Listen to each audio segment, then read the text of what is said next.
What is good, YouTube? It is your boy BENJI. We are back balling. If you're new, please don't forget to subscribe. Hoops HQ links are down in the description. Man's a chill. Yo, who man's is this? Somebody come get this.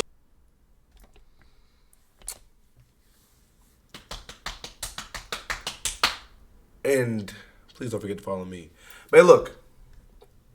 Funny enough, we was talking about Michael Porter Jr. in his comments on the WNBA and kind of trying to explain why there is a wealth disparity. Now we have Gilbert Arenas. Very popular show. I love the show. Good hoops, good talk, good discussions, good things going on. They've got Lexie Brown, WNBA player, current WNBA player, doing her initial reactions to the statement. So we gonna check it out. Like they're never like they don't. Well, it's not as exciting. No, it's not as exciting. It's not as exciting basketball. Yeah, you're not. They gotta lower the rims. I would watch a girl coming down the lane. On another. This one got a lot of people mad. They're actually.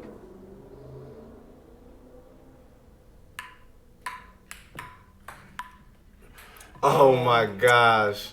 That was funny because in the clip he was talking about how the greatest ping pong players don't get paid because no one wants to ping pong. Got it. That was funny. So, Lexie, you have some thoughts on MPJ's Got it. comments. Floor is yours. Well, let me start by saying I think his heart was in the right place. So I'm not here to shit on Michael Porter Jr. Okay. I do think he started on the right foot, and then he just kind Lee Rashad. of put his foot in his mouth. And, like, my issue with the pivot is they allow these guys to say things that they know is wrong, and they just are like, okay, keep going, or they'll feed them more information for them to then double down on the stupid shit that they had just said. So, I mean, there's like a lot to unpack in his like statements. Okay, get into it then. Identifying us as females instead of women the whole time. Yo, if y'all listen to me, if y'all not around women consistently, they hate being referred to as females. We just gonna have to accept that as men. That we can't get treated the same, and then he then says treatment to payment, which are two completely different things. We can still be treated with respect, and they can respect our craft without Right. us making $20 to $30 million a year. Like those Right. things are not like. I agree. Both of those things can happen. And she's probably gonna get into it in a second, so I'm gonna try to let her get off. But I think that's the overarching point why a lot of people were upset. And I'm here. I'm playing middle ground, man. I'm hearing what Porter's saying. There's some truth to it, and I'm hearing what she's saying because there's some truth to it. So you can see both ends. These are two professional basketball players, one in the WNBA and one in the NBA. So they've got two different perspectives on it. So I think it's awesome to see in the third party to see as well. I think overarching, I think the point was made is that, you know, there's a difference in pay due to certain reasons. I can understand that what Porter's saying. I think a lot of people took offense to him just saying, like she's saying, kind of just dismissing it and to just be saying, lower the rims. That's what people would want to watch. When I think a lot of these women have spent their entire life playing basketball to then have to randomly adjust to now a 9, 8, 7 foot rim just so you can dunk when that's never been a part of your game. That'd be like it's just never your game. Like it's telling Steph Curry start dunking more when his game was his entire life was revolved around shooting the basketball. That would be crazy. That'd be like telling DeAndre Jordan, hey, I need you to put up 10 threes today. That's never been his game. So to tell a lot of these women who has never implemented dunking as a part of their game, you have players that do. But you have plenty that don't, and that's never been a part of their game to worry about. To now say, let's lower the rims. When your entire life you've played the game a certain way, it's kind of crazy to kind of like to dismiss it all. So I get that angle. We cannot get paid $30 million, and we can be respected and treated well for being professional basketball players.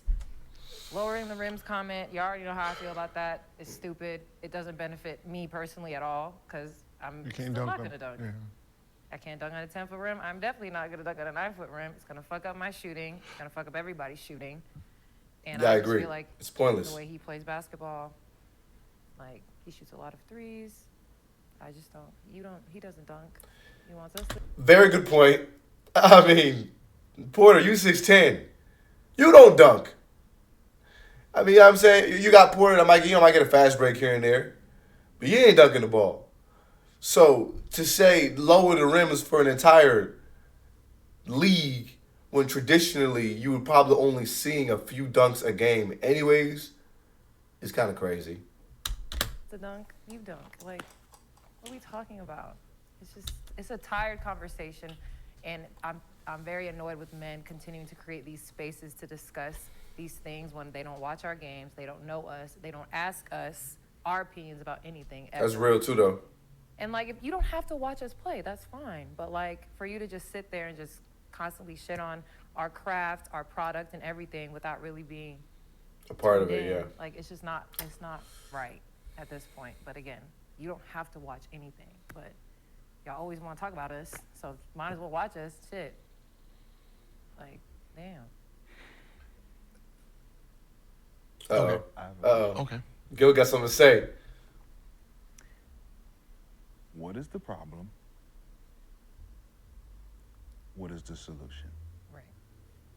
Now, if we can't, one, answer the questions, and we can't come to any resolve about any of the conversations that's being had. That's real. Right? So a lot of times when we do ask the question, so what's the problem? Yeah. I mean, everyone says the problem is the product. That's not the problem. There's great basketball being played throughout the entire W.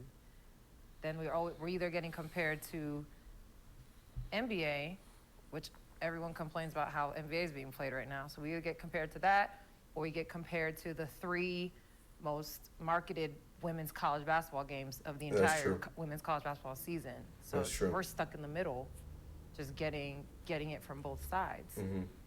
If we were out there playing bad basketball, like, I would understand, but like that's not the case. So marketing, promotion, our equity in our media deals, all that, it's a very layered issue. Yeah. Let me ask you this. You said you're playing good basketball, and you feel that. Yeah. So if we ask NBA players right now, are you guys playing good basketball right now? Do you think they would say yes? Consensus. It's like a consensus of. You guys they think? say it publicly, so I can't hear their true opinions. But they would say, yeah, like, we're playing good basketball. Yes. So the real consensus and the real judgment doesn't come from the internal. Right. The players are always going to stay within the players' consensus. We playing pretty good basketball. We don't feel like we're playing basketball bad. But then you go to the fans. Sean might be cooking. But we could say, hey, the basketball is shit right now when we watch the NBA. It's not coming from our fans. It's coming from the people who have the voice. People who don't really watch the game. yeah. But when you. But in the same, I'm gonna let him cook. The fans don't have a voice as much as we do as interpreting what the fans are telling us and feeding us, and we just push it out, right? So, like I said, the solution. What is the solution to you believing that y'all are playing good basketball, but the fans are showing otherwise because they're not coming out to support, which would change the sales, would change the concessions, and all of the things that make the W boom. Right. And even for the NBA would boom more if everyone felt the basketball was really being played at a high level. Now, if we got a bunch of guys scoring at a high level as they are, 70s, 60s, 50s, how many ladies in the W are doing that, putting on a show? Right. Like Asia. She was what, 55, something like that, 57? That was the only outburst. And then you got Sabrina with the three-pointers. Those are the 2 things that we're looking at, like, all right, that will be entertaining. Enrique in Dallas, she shows some glass, some stuff. Point guard for the Aces is Chelsea. She shows her thing every now and again. But at the end of the day, where's the flash and dash? And we look at Juju. We look at Caitlin. Right. You look at Angel. Right. These are girls who are in college that give an entertainment quality, but they're not in a W. So when you talk about the solution, it's like, all right, Real talk, I think what the issue is, there's not a focus on individualism, I think, in the WNBA. Just truly, just gonna put it on that. That's why you see, one, a lot of these NBA players getting marketed so well, because there is, I think, an opportunity for them to become individuals. When John Moran started hitting that gritty, everybody started hitting the gritty. And they're like, yo, and you can liken John Moran to that gritty. That's the guy that be hitting that gritty every time. You know, when Curry was shooting threes and turn around, that was something that you could point to Curry. When LeBron James dunking and hitting them, that's something that you could liken to LeBron James. Now you've got, Angel Reese. She's on TikTok. You know what I mean? Before and after games. You have individualism that is attributed to some of these players. You got Caitlin, who's pulling up from 30. And then you've got Juju doing her thing. You've got plenty of players in the college ranks, I think, that have branded themselves.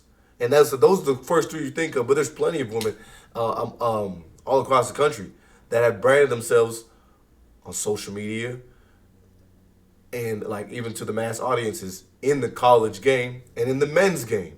I think there isn't such a wide focus on individualism in the WNBA. Correct me if I'm wrong. But at least to the mass audience, we don't really get that. We don't get to see that personality, that other end of things on the grand scheme. The most we got was when the Aces, when they go out and win. We get to kind of see their dynamic. You know what I mean? But, even when we talk about it, Kelsey Plum was in college. She's the number one leading scorer. That's the one Caitlin Clark is trying to catch up to. And she was putting up 50 balls in college. But now she's in the WNBA and she's a traditional point guard. She brings the ball up past screen. We don't see that same Kelsey Plum who was he. Obviously, you adapt to the teams that you're on, but there isn't that same that she had. You know what I mean? That's what I think it is. You hear a bunch of people giving their opinion on the problem. We got to figure out how you guys can deliver the solution so it can be delivered to you guys. Right. Because if there is no solution, it's like you got to deal with everybody keep identifying the problem. But it's just, and I completely understand where you're coming from, but it's like we're getting shit on because our league is so small and so talented. Like those outbursts are hard because you have a lot of good players. Talented players on your team. Yep. So it's like, yeah, you'll get maybe a 50 ball here, a 40 ball there. But it's hard. And we actually be D'ing up. Like, right. I tell y'all that all the time. Like, maybe we'll play less defense to, like, up the entertainment value, which I completely understand. But, like, the people watching got to understand when that happens, like, we're getting yelled at by our coaches and all these things. That's what I think it is, too. I think since the WNBA is so new, there is such a focus on the purity of the game. And I think that's really emphasized in the women's game, like just period. Like, I can say for me, preference, even in high school, I could say, I was playing on a solid men's team, right? Our coach was super honest, about the fundamentals, et cetera, et cetera, et cetera. But I could say our counterpart, the women's team, who year in and year out, they go undefeated. They produce talent. Division I, Division II, plenty of talent year in and year out. They don't lose. They're good. They destroy teams. Y'all seen some videos from them on Hoops HQ channel. Shout out to Southeast Raleigh women's basketball team. But they were always year in and year out a well-oiled machine. And I think in the women's game, that is kind of the emphasis, is putting together really a cohesive product and putting a lot of the ego aside. That may be a thing, that in the men's game, maybe there's just a lot more ego.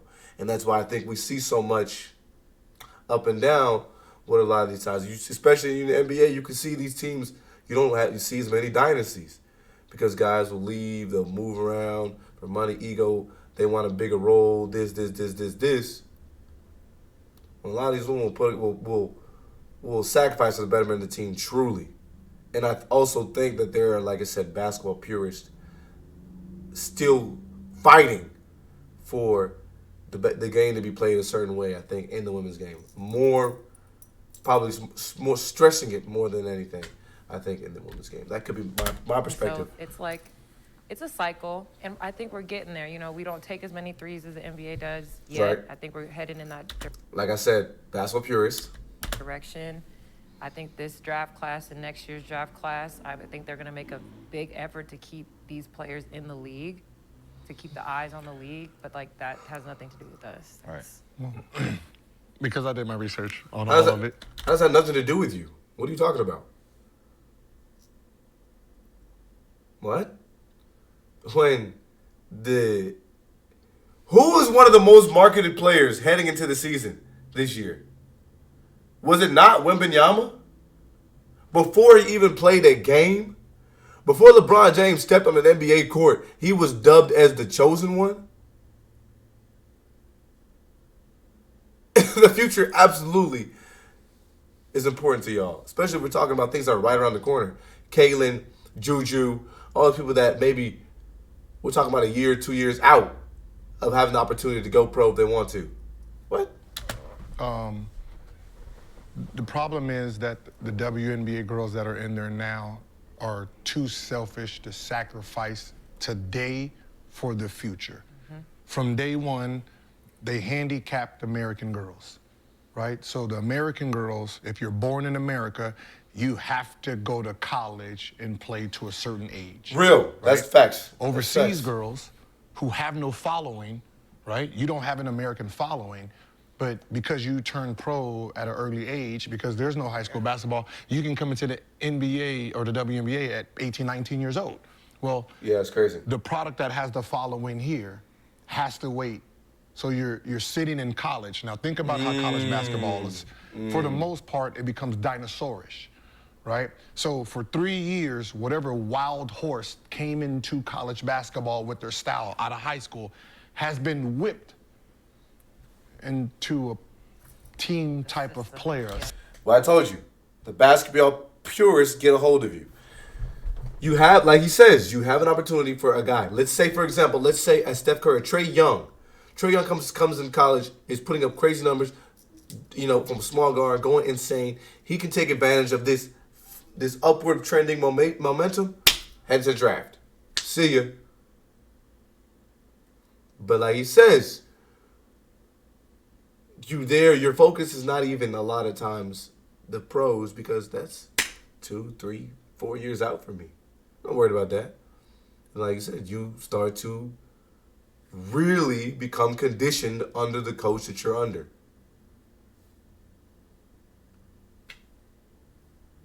System player. When that system player gets into the W, she follows the rules. The problem with the W is No individualism. if you don't allow the youth to come in and change the game, change it, right? You think about what I'm saying is, you think about the Jujus and the Kellys and all those guys. If they come into the league right now, Taurasi and them can't physically keep up with these girls, which means get the fuck out of the league already. Retire. These girls is too fast. They're moving too fast at a speed you can't keep up with. But if I get to play against another 40-year-old, because we get to sit in here at 40 years old, it is easy to play basketball. They lost me on that one. But if I got to stick someone think about Jeff Teague when he retired, right? At 30-something. It's because somebody was moving. Like, I can't keep up with these dudes. I'm out. Make room for somebody else. So what ends up happening is the product, the thing that I was with him, and then he went another angle. pushes the W into another category of money is sitting in college. Yep. It's, And it's been sitting in college. it's always all But I your do agree with stars- that. Our draft class 2018, I think our entire first round picks are still actively playing. But it has taken so many years for us to get our own names and faces Facts. that whatever hype we had in college It's lost. is like Yeah, it's lost. non-existent Yep. unless you're at an active social media, do other stuff. Exactly. And then you got to go to Europe and play. Now you're dark for 8 months. Now you come back. You're like, oh, I'm back. And everyone's like, wait, who are you again? Mm-hmm. You're our That's draft real pick? too. Like look at this class right here, right? The names you're saying. All those girls can stay in college one more year. Yeah. Right? They can stay in college one more year. They have the most popular names amongst, if we say just women's basketball itself, some of those college girls would be part of these names. Some of them might be in front of W, like one or two, like most famous basketball player right now. One of those college girls is going to be one or two, right? Yep. And it's not a product inside the W, which those are the girls that's going to move the needles. Those are the girls that's going to get all the lipsticks. Think about the youth that follows them, right? Those are the ones who buys the jerseys, buys the products. They're the ones who put money into the game. The youth and the NBA, when Jordan retired the first time, and they started using the youth, Kobe, KG, T-Mac, they started pushing the younger talent. Do you think if he didn't retire, that would have happened then? Probably not. Like, that's what I'm saying. Who's the Trojan horse that takes the W, right? If you're saying it's Juju, then you need to make a rule where she can come in now. She can come in now. Because the thing about the rule is, you're talking about the rule. You don't have to leave. So I've always been very much against that, letting them come out whenever rule, because then I think some girls will come out that shouldn't, and then what? But you don't have to. What I'm saying. But you have that same problem, I think, going on in the NBA. There's plenty of people that leave way too early. I mean, I always, and y'all seen a lot of these reactions. I talk about a lot of these guys that leave that class up in high school, do all this crazy stuff. Stay in school. What are you doing? And it shouldn't. Like, that's what I'm saying. Like the NBA, Kobe is not compared to Eddie Jones, right? That's who he's in. Eddie Jones is an all-star. This kid is 18. We're not on the same playing field. I know his trajectory, so he has a spot no matter what. Right. He's protected no matter what. My #1 pick coming out of high school, 18, right? She is protected no matter what, because one, her understanding the hits, understanding being the pro, by the time she would have got in here versus like she's, even though she don't play this year, she battles with you guys in practice every day. By the time by the time it would be her regular rookie year, she'd be 3 years in, she might be a dominant pro by then, right? Those are what's missing in the game. Yeah. And then same thing, get rid of some of those dinosaur-ass coaches, right? That's what it is. That's the purist. Do y'all run UCLA cut? No. How many teams actually run UCLA cut in the W? I don't think many anymore. Because I know I was, what was the coach from Detroit? Bill and Bear. I was watching a game where I'm watching him, I'm like, wait, are they running UCLA? Is that the UCLA flex cut? When Becky came in. Yeah, like that. She shut all that shit down. Yeah, but that's what I'm saying. You need to put speeds in, so if you guys shoot three, y'all should be shooting 43s a game. Oh, I agree. Facts. But I hope in the new CBA, which is about to be renegotiated, rookie contracts become one of your guaranteed ones. I think that would help with this youth movement. 35 and over. 32 and over. I don't have no value for you. Let's address the elephant in the room. Really is the ultimate sacrifice that the WNBA has to make is integrity of the game and entertainment value. This is the ultimate sacrifice the NBA made. When he's talking about when Michael Jordan retired, the game changed the format that allowed players who had the abilities to be.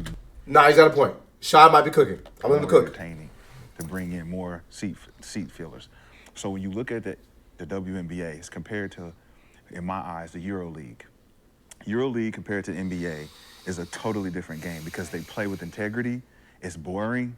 It's real basketball. And real basketball is boring because you're running sets, you're talking on defense, you're doing everything the whole shot clock. You learn from college. But is that real basketball? From where we come from the foundation of it, right? Yeah. So then you look at the W, it's foundational basketball from college. So it looks like still college basketball, but it's just older women playing college basketball. It's not entertaining. So the sacrifice that needs to be made is when Juju and Caitlin and all of these other younger players come in, allow them to be more entertaining. Take the fossils out of the game, which are running the fossil offenses. In right now that are entertaining like that. They just But we see him. But They're harnessed by coaches. Yeah, Yeah, so but that's what you I'm got saying, it's a the coach. sacrifice of the Yeah, game. and so much rides on if you win things Right. instead of just how you play and how you carry yourself. And I think once we can separate that as well, like I think more players will be more comfortable just hooping. Like, yes, you want to win. Obviously, if you're a good enough player, wins will come. But if you're out there hooping and you don't win a championship or you don't make it to the finals, like you can't be like, but that's what happens. That's what In the happens NBA right now, how many Ooh, they might be cooking. box outs do you actually see? None. All right. The integrity of the game when it comes to box outs, cool. Rotations, how many rotations do you truly None. see happening, right? When you talk about the sacrifice that was made is we don't hold them accountable for the small things that made basketball anymore. Right. They let that go. But because we're women, it's like we have to do everything the right Yeah, way. everything, yeah. So I kind of agree. Like I said, the basketball purists are holding the restraints on the game in the women's pro game. College game too, but I mean, that's the same thing in the men's game. You see plenty of people. Devin Booker came off the bench in Kentucky, was averaging 8 points a game, and now he's over there dropping 50 and 70 and 60 and all this other stuff. But I agree with what Rashad's saying is because each and every year they take a look and analyze. Hey, look, we got to figure out a way to keep folks in the seats. We got to figure out a way to grow the game, at least on the NBA level. When people were sitting in the paint and you couldn't drive in, people were getting hacked and just shooting free throws all game, people got tired of that. When there was a point in the game when people were just shooting layups and floaters, people got tired of that. That's too easy. They implemented three-point line. People start stepping back and shooting threes. Okay. People are interested in seeing this. Oh, this is a little difficult. Like, they started making changes to, you can't back down for more than 5 seconds. We got a shot clock in the game. They start doing things that allow for opportunities of freedom, expression, and like you said, making some sacrifices for entertainment purposes. So, and you are allowed as players to get a little bit more freedom. Obviously, you got to work and make sure you can't just come in there trying to think of you Curry and shooting threes. But that's the difference, I think, is that they may be just kind of keeping things as they were. What are we thinking in the comments on this? Gil is not helping the WNBA. Visit your games and the events are to show. Oh God, this is kind of crazy. What are we thinking? To take everything MPJ said and reduce it to lowering the rims is crazy. What he said invalidated everything that was said after and before. Trash opinions on something they don't watch. Not necessarily the one statement wasn't even that crazy. Yeah, the lower the rim, that was crazy. Dang, y'all what? Y'all hate the WNBA like this?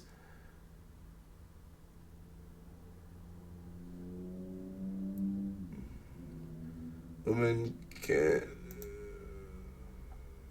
Yeah, women don't necessarily watch the WNBA too. I think as a whole.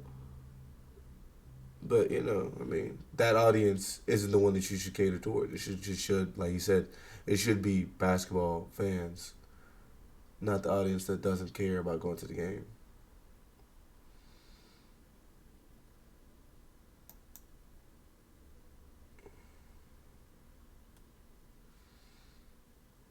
Winning championships, yeah. You see plenty of these guys, plenty of NBA players who just went out there and got buckets and never won nothing.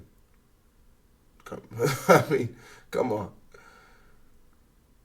LaMelo gets fans to watch. Yeah, there you go. Great example. The Hornets are trash.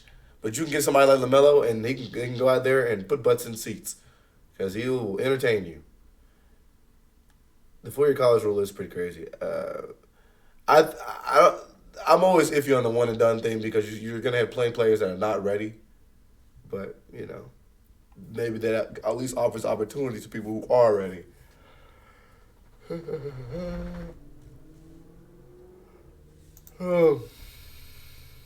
Yeah, that's what I was about to say. Y'all talk about the NBA. Some people don't like watching 3-pointers.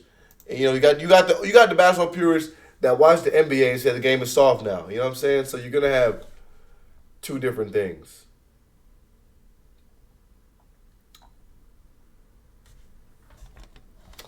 What do y'all think, man? Let it be known in the comments below. This was a long one, but we had to get that rant off.